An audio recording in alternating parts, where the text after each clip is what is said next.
All right, let's talk about Project 1. And you'll want to familiarize yourself with the deadlines for this project, which are posted in Moodle.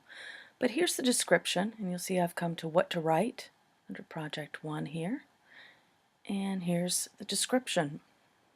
So your first project will be a rhetorical analysis.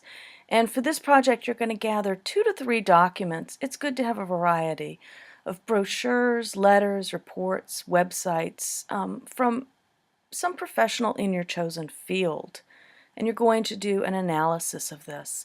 So the deliverables, the things that you're going to produce for this project, include a rhetorically effective and instructive analysis of your text, and you're also going to write a reflection where you analyze your writing process and the rhetorical strategies that you would yourself employ to write this analysis. Your analysis will be 3 to 5 pages long, double-spaced, Times New Roman, 12-point font with a 1-inch margin. It's going to be written in MLA style, and you want to make sure that the document that you're analyzing is cited correctly both in the text and in your Works Cited page. You're going to be required to have a draft of your analysis ready for peer instructor reviews. Again, check the dates. And you're going to be required to provide some instructive feedback to your peers. These are the assignment goals for this project, and we'll go over these goals again when we take a look at the rubric, the grading rubric. So you're going to begin by identifying a document and analyzing that document by asking some critical questions about its context, audience, and purpose. You're going to develop your understanding of concepts that we've discussed in the class and your ability to apply those concepts to your analysis. You're going to utilize ideas and insights gained from the reading and from class discussions to your analysis, so make sure you keep up with the readings. And you're going to reflect on your own writing and thinking process.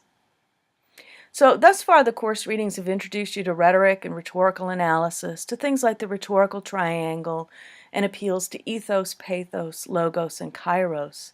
This project is going to require you to employ all of this stuff that you've learned in analyzing a document within your chosen field. If you haven't done the reading before you start this project, go back and read those reading assignments now. And make sure that you can continue to keep up with the readings as you go along. And then you're going to write an analysis that has clearly been informed by those readings. Failure to do so can result in a very low grade.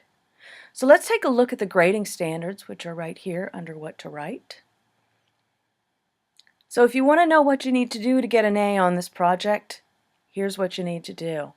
First of all, an A project suggests that you, as the rhetor and writer, have identified a clear approach to take in analyzing your text, and you perform that analysis successfully by asking critical questions about the document's context, audience, and purpose, and by discovering within the work something that casual observation would not reveal. So you're going a little bit more in depth than you would just sort of analyzing the surface of the text. A papers also illustrate your understanding of the concepts that we've discussed in class and your ability to apply those concepts in your analysis. An A paper illustrates a quality of thought that is generally ambitious and mature, and it suggests your ability to utilize ideas and insights gained from the reading and class discussions. And such use usually involves the incorporation of those insights into the analysis of the text, but your analysis will likewise inform and expand upon those insights that you gain from the readings. So it's kind of a two-way street here.